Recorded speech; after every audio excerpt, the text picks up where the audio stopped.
Bueno, muchísimas gracias por estar aquí esta tarde en una ciudad que ya el año pasado era también expresión del desorden urbano, pero el desorden es siempre vitalidad y disfrute y hoy pues se vuelve a reproducir en otra escala. Ha sido difícil llegar aquí y por eso mismo agradezco doblemente su presencia en esta sala. La invitación para celebrar de nuevo en este ámbito la Noche de los Libros añade uno más a la lista de agradecimientos que debo al Museo del Prado. Sí, ¿así? Sí. Decía que la invitación para celebrar de nuevo en este ámbito la Noche de los Libros añade uno más a la lista de agradecimientos que debo al Museo del Prado. Su generosidad me permite hoy dar continuidad a un gesto lector habitual, pero de frecuencia variable, devolver el libro a su original espacio de espera. Restituyo, pues, el libro a un lugar mudable, formal como la librería o improvisado por el apresuramiento cuando la eventualidad transforma en estantería cualquier superficie a nuestro alcance y hace buenos para la ocasión la mesa, la silla o el suelo. Mi propósito hoy es restituir al orden de sus bibliotecas o al desorden vital de lo que se ofreció al lector como un anaquel espontáneo, los libros que hojeamos en esta misma sala hace un año cuando hablamos de El libro en el lienzo.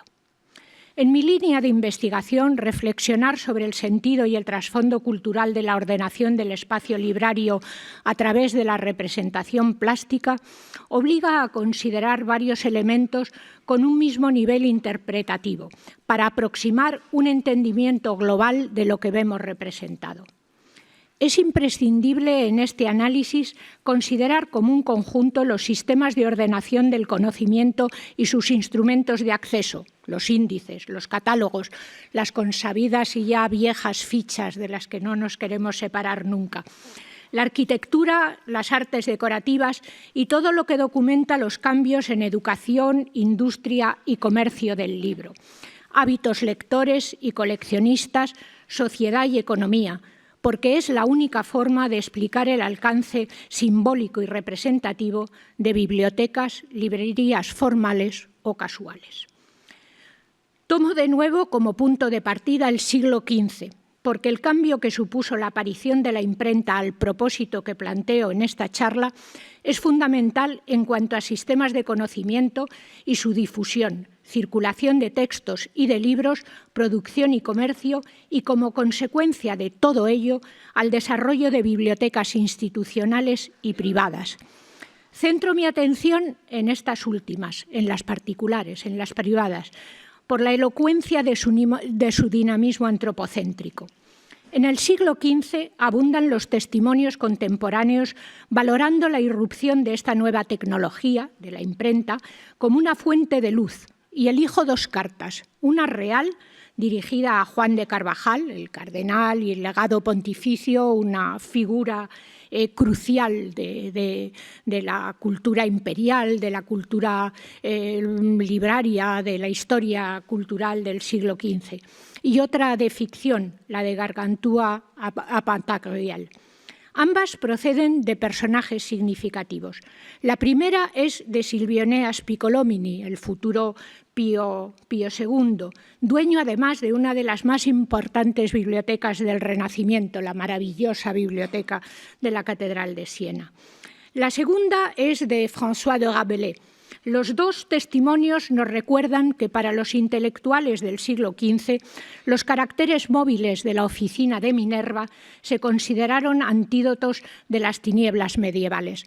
La carta de Silvio Eneas Piccolomini es preciosa porque casualmente está en Frankfurt en el momento en que cuenta Carvajal cómo los cuadernos de la Biblia de 42 líneas de Gutenberg están circulando por Frankfurt. Y la de Rabelais pues, es un encomio de esa nueva tecnología, imprenta, fuente de luz que deja atrás las oscuridades de siglos anteriores. Simultáneamente, por parte de los sectores implicados, hubo críticas aceradas a la nueva tecnología, al nuevo producto y las diferentes prácticas profesionales y de uso del libro. Por un lado, los profesionales que veían desaparecer o peligrar el mercado, copistas e iluminadores, calígrafos y pergamineros, que se enfrentaban a un nuevo gremio, el impresor y el librero. Por otro, algunos de ellos, y hay un ejemplo maravilloso que es el de Vegar, el que produjo los libros de horas en caracteres móviles y con las ilustraciones hilográficas, y lo cambió todo, encontraron una forma rentable de adaptarse a esa nueva tecnología. Los intelectuales señalaban los peligros de la multiplicación indiscriminada y de la pérdida de un marco de control del conocimiento que, en su opinión, conducía a confundir dos cosas que son totalmente diferentes, que es acumulación y saber. La respuesta de algunos autores y editores a problemas legales y económicos en el seguimiento del texto que implicaba el libro impreso fue también negativa. Esos aspectos legales fueron siempre muy denostados. Como en su elogio, la crítica a la imprenta contó igualmente con grandes nombres. Un artículo de Jean-François Gilmont, al que me remito, es esclarecedor sobre todos estos aspectos. La imprenta sirvió para difundir su crítica y la parodia textual y gráfica de sus males fue inmediata. Los falsos sabios...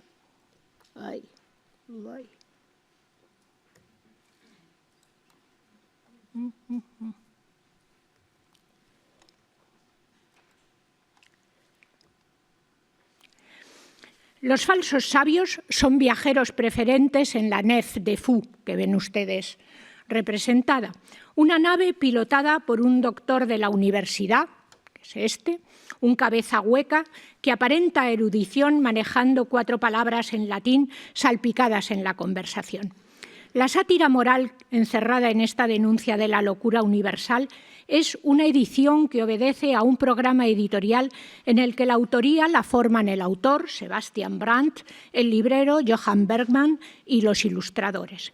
Un incunable paradigmático, es uno de esos incunables que forman la historia del libro, ligado a potentes focos impresores y espacios de sociabilidad de humanistas e intelectuales como eran en ese momento Estrasburgo y Basilea. El equipaje de esta nave, que ven ustedes aquí subidos todos, van en el equipaje de esta nave, símbolo del viaje errático de la vida humana, que no se sabe a dónde va, se dirige a Narragonia, que traduciríamos como Loquilandia, una utopía en la que el naufragio, que es la muerte, es el único puerto garantizado y cuya singladura es un pretexto para poner en cuestión el sistema de enseñanza, la banalidad del estudio, la multiplicación de los libros como un bien, pero al mismo tiempo un mal, compartido por libreros y lectores, impresores, y libreros y lectores que van todos subidos en esta nave. Y aquí la parodia del saber, la parodia de una enseñanza que no lleva a ninguna parte. La pintura se hizo cargo de este escenario, de las consideraciones y efectos positivos y negativos de la puesta en marcha de la imprenta, y los recogió en paralelo, acordándose de ese presente portátil que estaba creando la tipografía. Con independencia del soporte y de la técnica, la imagen fue testimonio de ese impacto y lo mostró a tiempo real, como realidad y como símbolo.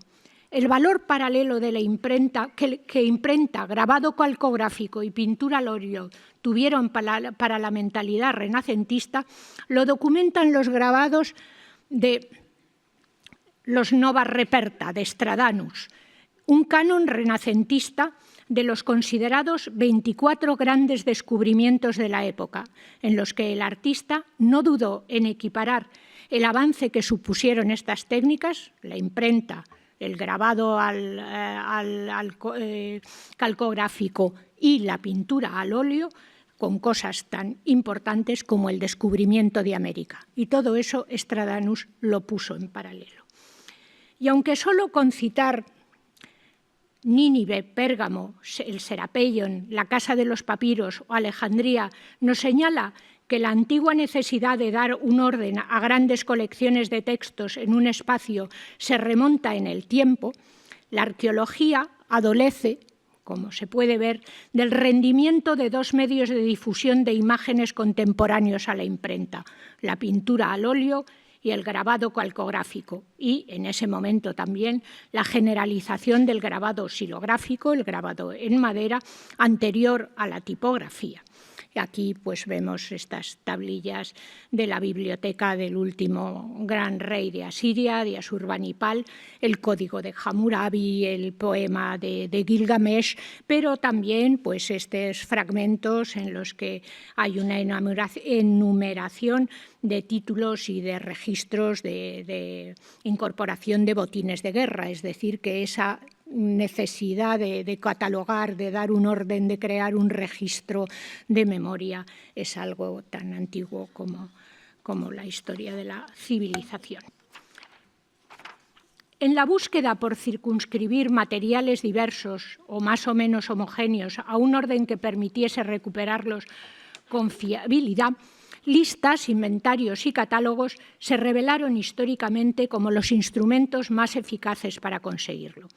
Se recuperaron así ofrendas, animales, tributos, contribuyentes, planetas, palabras, sintagmas, textos y libros a través de las pinaques, de las tabele, de los elencus, del registrum inventarius, del índex, términos que nos llevan inmediatamente a diferenciar su materialidad.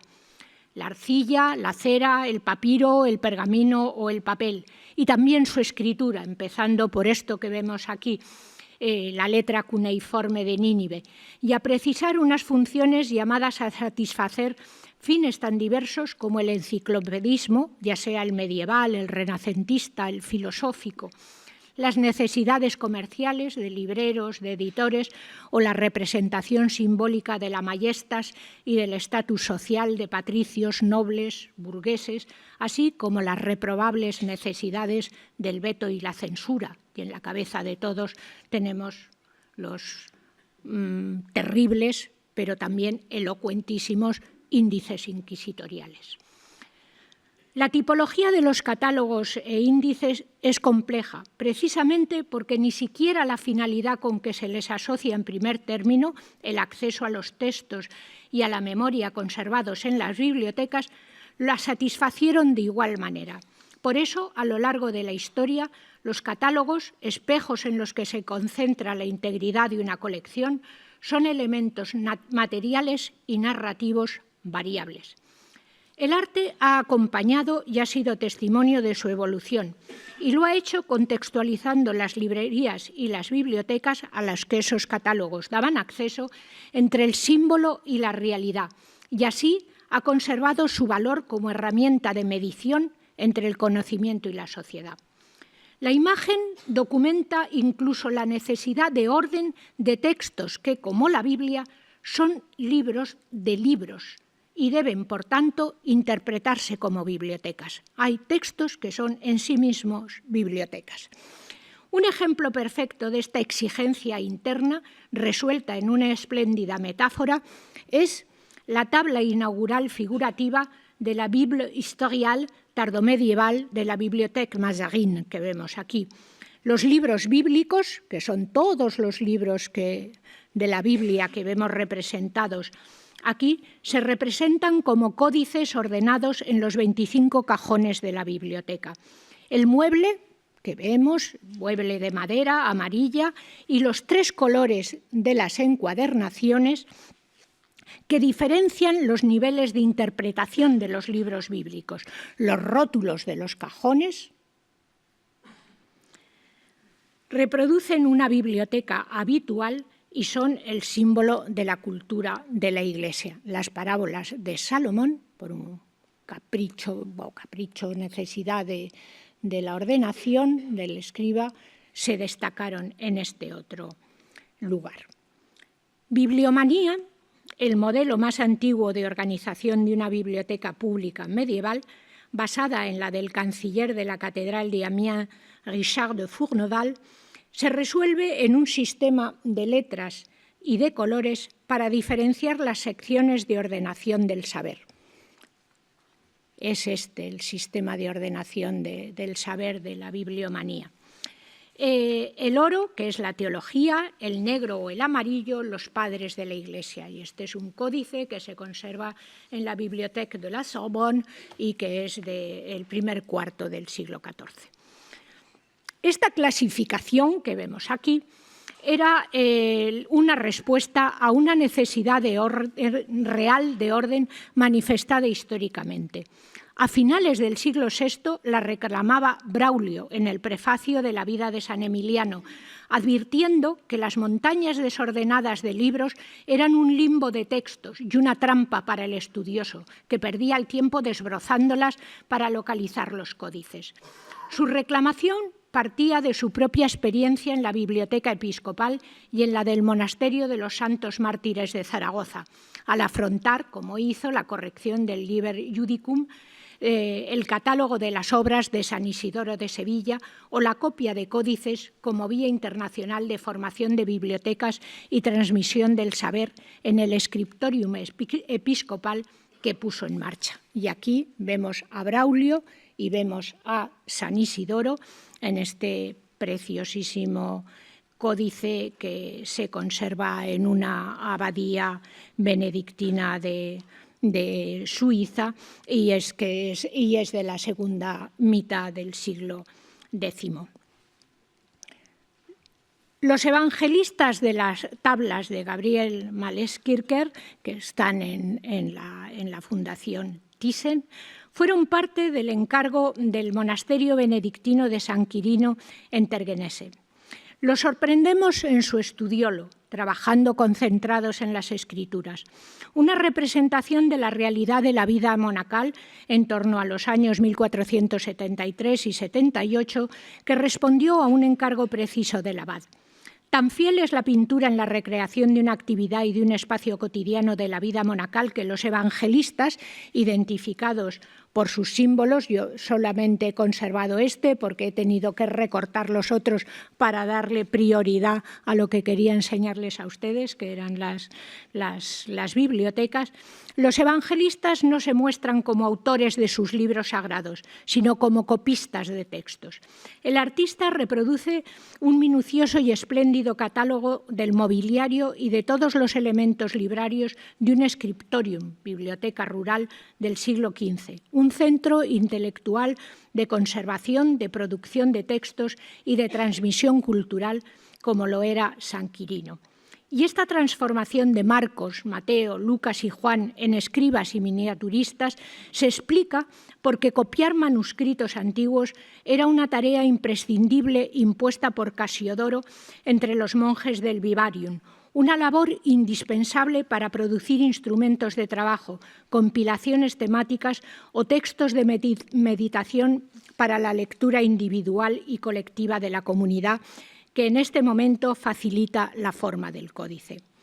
Casiodoro y sus Institutiones Divinarum, otro libro de libros, como la Biblia, fijaban los esquemas retóricos latinos introducidos en la literatura y en la pedagogía cristianas que formó, junto con Boecio, Isidoro y Beda, la biblioteca básica de los monjes medievales y que son la inspiración de sus scriptoria. Aquí vemos este precioso códice en vitela que se conserva en la biblioteca de la Universidad de Leiden, que son la Gesta Theodorici, y una de las xilografías iluminadas de una de las portadas de estos libros de Casiodoro, libro de libros.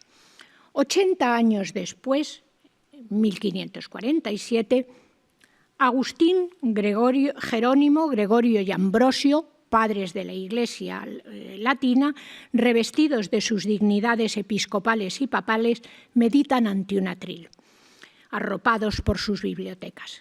El scriptorium como un laboratorio de trabajo y la copia como actividad principal han cedido ante un nuevo sistema de ordenación y de uso de los textos. El espacio intelectual es el de la lectura y el de la anotación. el valor simbólico de las librerías doradas que vemos aquí, de los padres occidentales del retablo de Pedro Machuca de la Catedral de Jaén, que es donde está esta joya, es evidente, porque ellos son la base de este retablo que yo he dejado aquí atrás y es justo, es lo que sustenta, es la base del gran programa iconográfico con el que el Cabildo quiso honrar a San Pedro Nolasco. No es totalmente intencionado que ellos sean la base de ese gran edificio. Lo mismo hizo Juan Correa de Vivar en 1547 en una tabla para el monasterio cisterciense de Santa María la Real en Valdeiglesias, el cuadro que está en esta casa, en la que reunió a dos epítomes de la cultura monacal altomedieval, San Benito y San Mauro, en un espacio de trabajo intelectual evolucionado, amueblado solo para la confrontación de textos, con una librería personal, como ven ustedes, rigurosamente bien ordenada, amueblado para la confrontación de textos y propia ya de otro sistema biblioteconómico. En pleno barroco, el libro entre las manos de San Jerónimo es una metonimia, un símbolo físico que designa un valor moral y representa la literatura ascético-mística contenida en las librerías conventuales, prototípicas de la santidad, la meditación y la renuncia. Y aquí vemos esta tabla del taller de Jan Matsis, también que pertenece al Museo del Prado. La proliferación de obras de espiritualidad y de bibliografías de las órdenes, derivadas de los sistemas teológicos de este momento, conducía al desarrollo de una cultura visual en que las vanitates tomaban el espacio público. Castillo Saavedra, en 1635, Herrera el Viejo, 1650, también representan a San Jerónimo con sus libros desordenados por el suelo, en esa lectura ascética en la que el libro remite a un tipo de biblioteca y a un tipo de materia. Es un libro que, como decía Armando Petrucci, es el libro el que confiere la santidad y la dignidad a la figura y no al revés. En las naturalezas muertas, y podemos interpretar como naturalezas muertas las que vemos a los pies de los eremitas, las despedidas de los placeres terrenales a través de los objetos simbólicos del lujo cotidiano, y aquí vemos una confrontación de estas diversas vanitas, las vemos en las que reproducen las despedidas del mundo a través de estos objetos simbólicos del lujo cotidiano, pues las perlas, el tapete de gran riqueza, brocado, eran propios de los interiores de las familias patricias. Y observamos aquí cómo las encuadernaciones, como la que vemos aquí, como la que vemos aquí, cambian totalmente el sentido con estas otras vanitas de las vidas de los eremitas. Aquí los cuadros son también de esta casa, es el de Ignacio Raeg, de la alegoría de las artes y las ciencias, el de Linard, la Vanitas, y el de Pieter Steenwyck, el emblema de la muerte. Todos del siglo XVII, entre el 35 y el 49, 1635-49. Los libros se convierten en suntuarios y son metonimia de las librerías particulares burguesas y nobiliarias de los Países Bajos, donde los potentes centros impresores, los Elsevier en Leiden, Blaeu y Hansonius en Ámsterdam, y el comercio del libro, los innumerables y magníficos catálogos de libreros, los catálogos de las ferias de Frankfurt, evidentemente, facilitaban este tipo de coleccionismo que recoge esta pintura preciosa de Adam Bernaet, que está en el Walters Art Museum. El atlas abierto, que vemos aquí, por el mapa de las Indias, recuerda la fugacidad del origen de las fortunas holandesas nacidas con la Compañía de Indias Occidentales en 1602, y el libro de historia que vemos aquí, abierto por la página de los primeros condes de Holanda, cuyas tierras se anexionó la Casa de Borgoña en 1433, recuerdan lo efímero del poder. Estos libros que vemos aquí, el atlas, los libros, se corresponden evidentemente con la realidad que encontramos en las bibliotecas. Pues el atlas de Novus, de Jansonius, iluminado, o los libros de Scriberius que vemos aquí y que son los que aluden a esa pérdida de los condes de Holanda cuando unas casas son absorbidas por otras. Adriaan van Stabelt recoge uno de estos suntuosos interiores en las ciencias y las artes y se hace además se hace eco de las tensiones confesionales de los Países Bajos.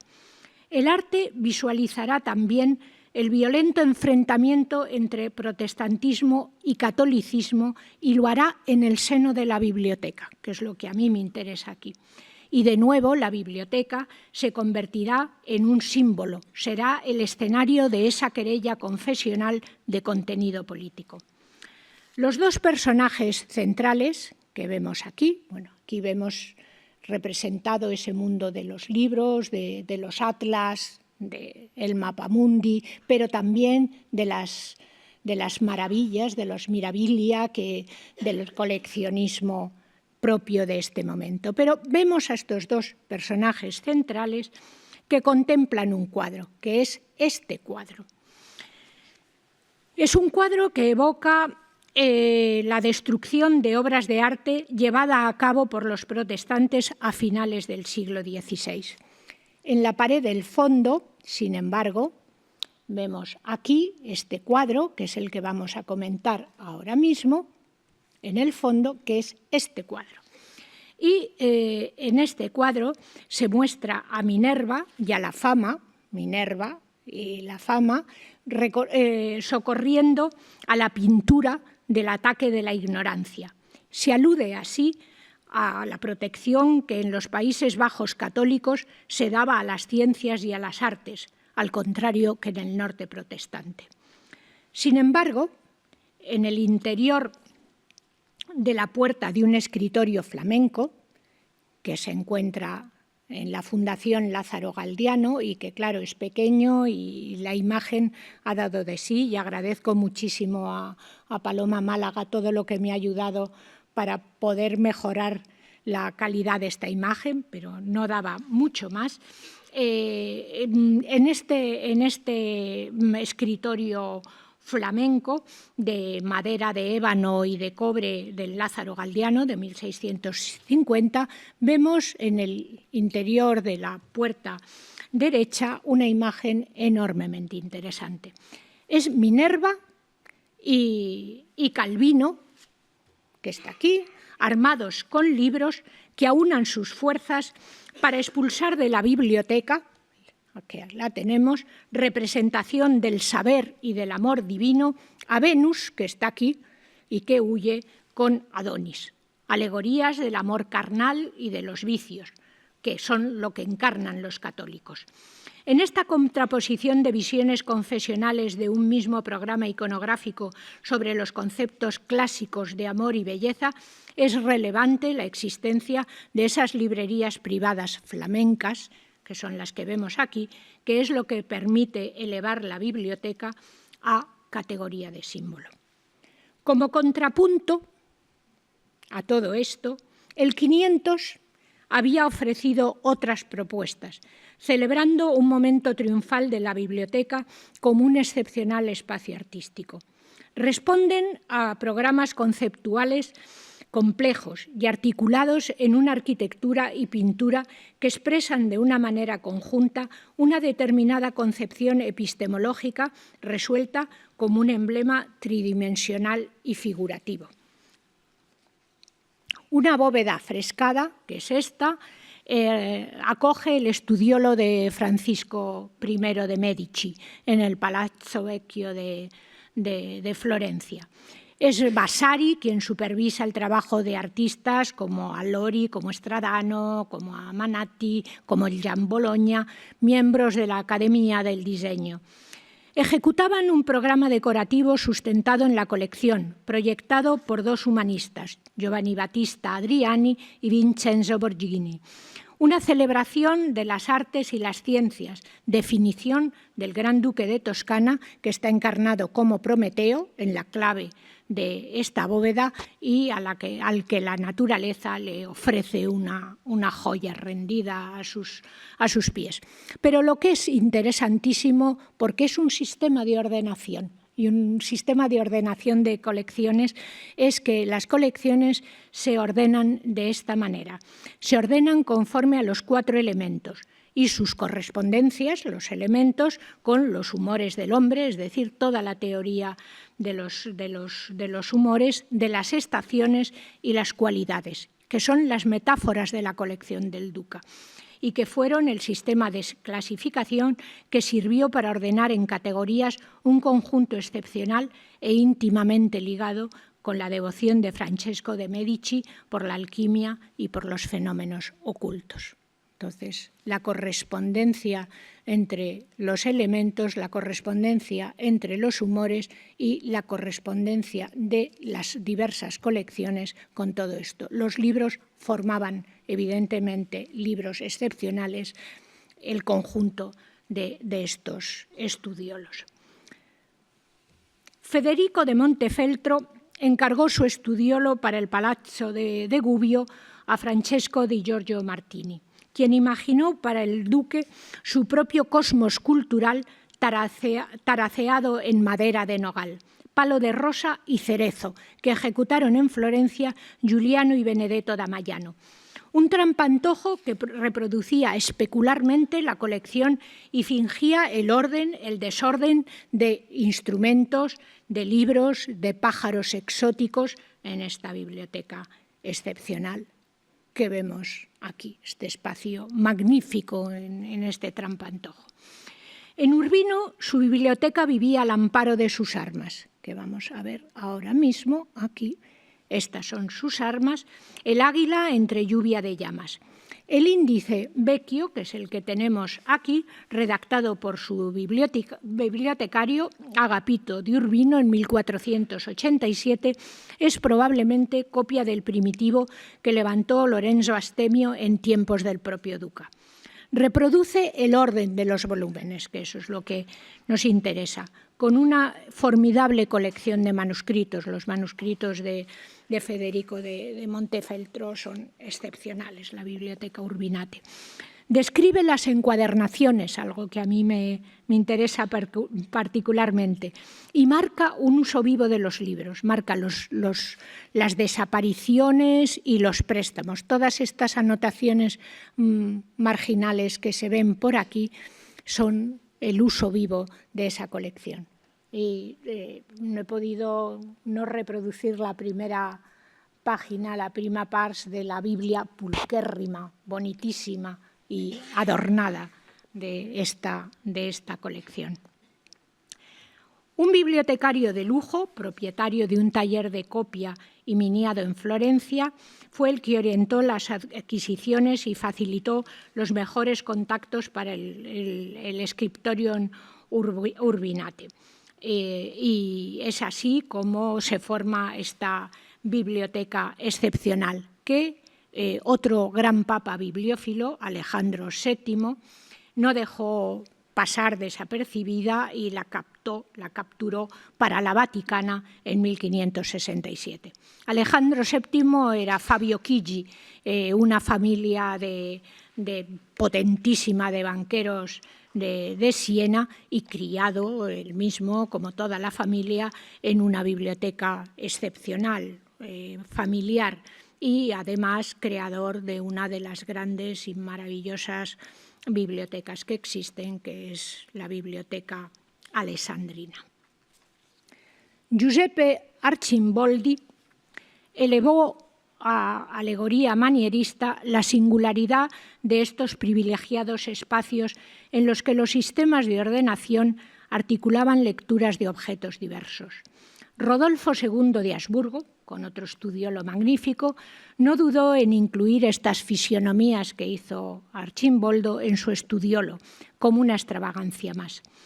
Una de estas cabezas simbólicas, bodegones humanos y objetos ordenados para crear un artefacto irreal que nos hacen recordar el capricho extremo del jardín de Beaumarchais, representa al bibliotecario. Un infolio es el hombro derecho, es el hombro, y el brazo derecho son también estos dos infolios. Son dos libros superpuestos que forman este antebrazo. Los marcapáginas, como ven ustedes, son, señala libros, son los dedos del bibliotecario. El torso es una pila de libros, mientras que los in octavo, que los vemos aquí, se las arreglan para formar el rostro. La boca son dos pequeños formatos, dos 16avos, y en la mejilla es un octavo, puesto el pergamino le sirve para simular la piel, y el cierre del libro, ese cierre de cinta de seda, es lo que le sirve para formar la oreja. Abierto en 180 grados, sirve el cuerpo de un cuarto para armar esa cabellera en desorden. La parodia culta está servida, porque una cortina brocada es la que enmarca a este personaje y es una parodia de esos retratos de aparato de esta época. Es una burla a ese tipo de retratos. Y se recoge para presentar con toda solemnidad a este personaje extravagante, cuyo complejo entramado de oscuras referencias era legible para quienes estaban familiarizados no solo con los libros y con el valor simbólico de su posesión y de su orden, sino con la teoría de los humores y de los juegos intelectuales entre fisionomía y temperamento con el que se estuvo jugando a lo largo de toda el Renacimiento y durante más tiempo, y que lo vemos en un paralelo también con la música, y en cabeza de todos está Monteverdi y esa transposición a la música de los temperamentos. Esta fisionomía reproduce la simetría de uno de los sistemas de ordenación de libros, y eso es lo fascinante para mí de este cuadro de Arcimboldo, que apela a un sistema real de ordenación de libros, que es uno de los más frecuentes, que es la ordenación de las librerías por tamaños, de mayor a menor, que es como hay que leer, se puede leer al revés, pero es como se lee el retrato del bibliotecario. Los grandes infolios, y hay una correspondencia, por supuesto, entre el formato del libro y la materia del libro. Hay una correspondencia entre el género bibliográfico y el tamaño del libro, que es evidente en este retrato del bibliotecario, donde los libros del saber, los libros de historia, de teología, de los atlas de geografía, lo que es el peso de la erudición de una biblioteca, se resuelve siempre en los grandes formatos, mientras que los formatos más pequeños, los que aquí forman uno de los sentidos, el sentido del habla o el sentido del oído, son los pequeños formatos. Libros de oración, preferentemente, los que la lectura susurrada, o libros de poesía, la poesía que se recita, que se escucha y no en vano es un cierre, el que forma esa oreja de un tamaño en octavo que remite también a un determinado género bibliográfico, mientras que la cabellera también hay que leerla en una clave simbólica de formato y contenido, es decir, nos estamos yendo a un formato en cuarto, a otro tipo de género bibliográfico, pero lo que me interesa aquí es la gracia infinita de haber fingido parte de la cabellera, como los cabellos que caen sobre la frente, que es también un cuarto del bibliotecario, y que son índices de lectura, es decir, lo que forma la cabeza del bibliotecario es un libro en el que el conocimiento está ordenado, se puede buscar y hay elementos externos, como son esas marcas de lectura, las que permiten ir y volver en los sistemas de conocimiento. Y es eso abierto lo que forma la cabeza del bibliotecario. Este cuadro maravilloso se encuentra en la Pinacoteca de Estocolmo. Un siglo más tarde, los enciclopedistas que abrían su emblemática obra con una clasificación del saber, afirmaban que nadie escapaba a la necesidad de tener un gabinete precediendo a su dormitorio. Jacques-François Blondel, que es quien se encarga, el autor del artículo en la Encyclopédie, matizaba, sin embargo, que en esa Biblia de las luces, que era la Encyclopédie, que los tiempos de los grandes estudiolos habían pasado y que en los nuevos espacios de las mansiones dieciochescas se imponían otro tipo de amueblamientos. Los muebles propuestos subrayaban la diferenciación de género, y aquí vemos como en la Encyclopédie, en las planchas de la Encyclopédie, se reproducen todos estos muebles, cómo se tienen que hacer, las pautas de construcción de estos muebles que son los que van destinados a amueblar estos nuevos estudiolos de los hombres de las luces. Hay una diferenciación de géneros. Los gabinetes masculinos son espacios de estudio donde se tratan asuntos privados, entre curiosidades, artes y libros, y en los que la papelera archivaba documentos y correspondencia que eran los testimonios de la industria y del patrimonio del hombre de la casa. Los femeninos, sin embargo, eran una invitación al recogimiento, una llamada a la soledad y a la lectura placentera, que los filósofos resumían en 3 elementos: tocador, oratorio y diván.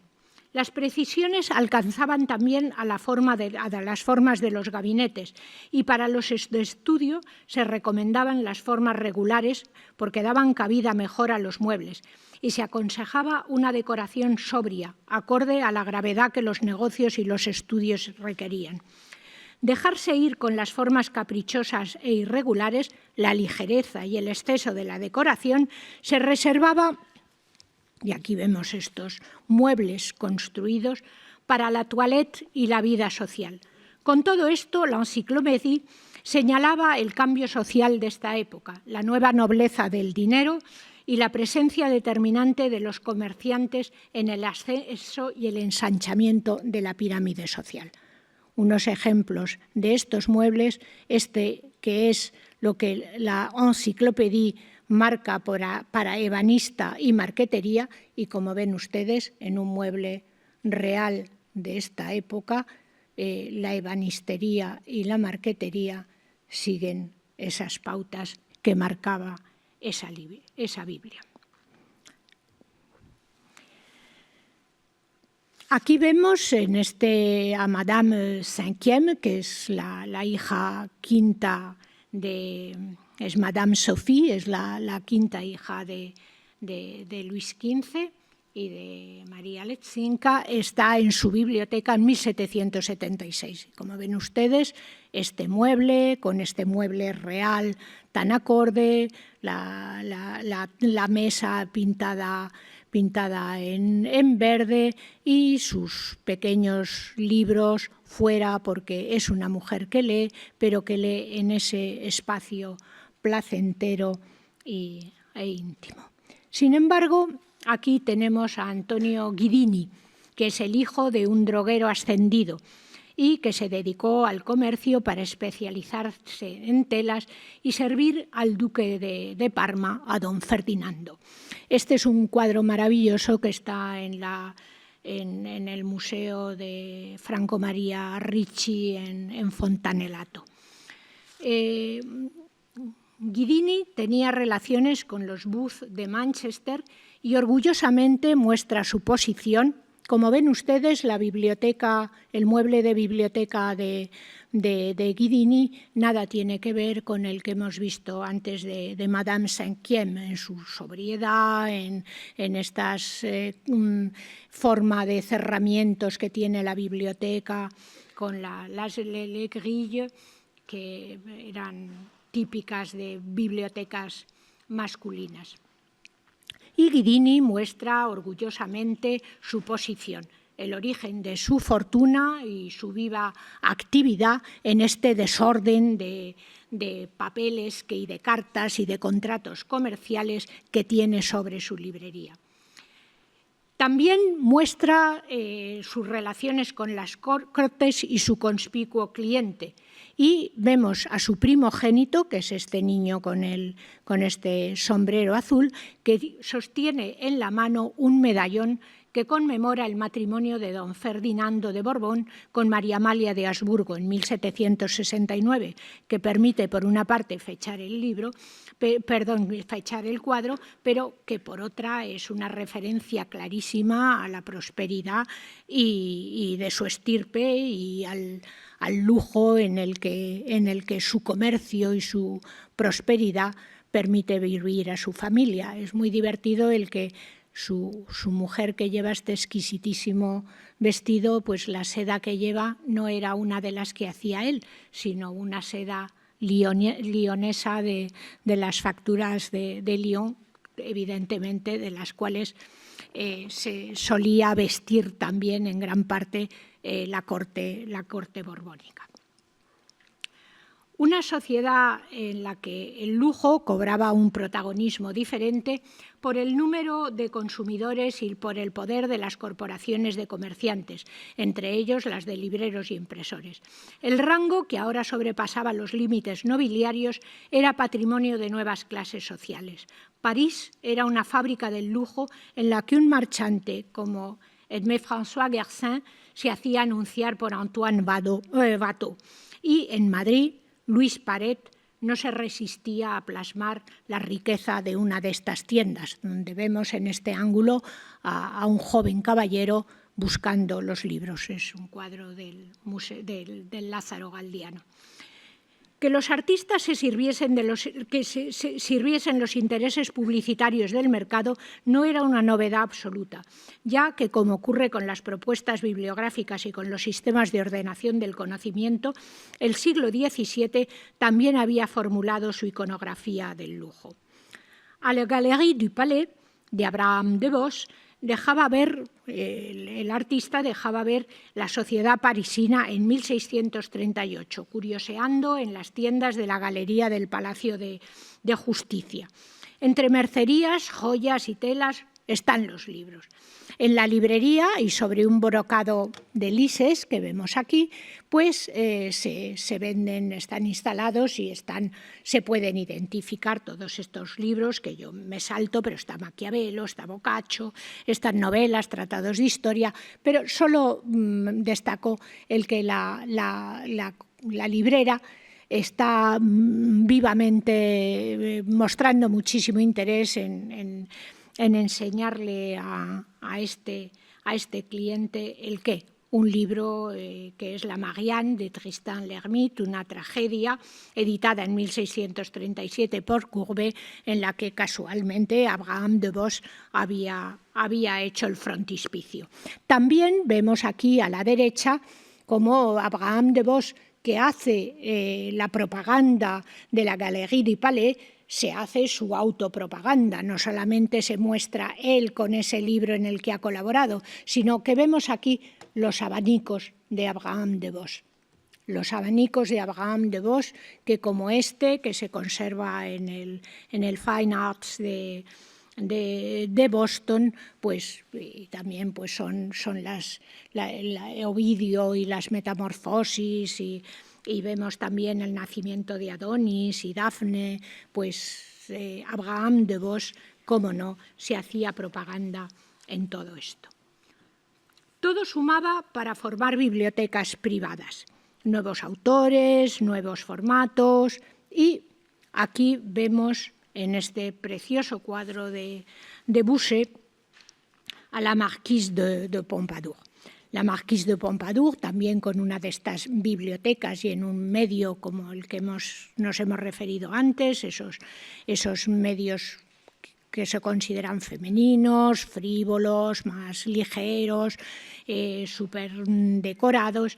La Marquise está en su desorden, en su orden y en su desorden en plena lectura. Pero lo que me interesa es subrayar que es verdad que la marquesa de Pompadour tenía una biblioteca excepcional, una biblioteca que se almoneda a su muerte, como tantas, que es el destino de casi todas las grandes bibliotecas privadas, se almoneda a su muerte en 1765. Su biblioteca sobrepasa los 3.500 títulos. Era lo que se puede decir un bibliotecón, en donde había de todo, música, grabados, ballet, excepcional colección de teatro, riquísima en poesía.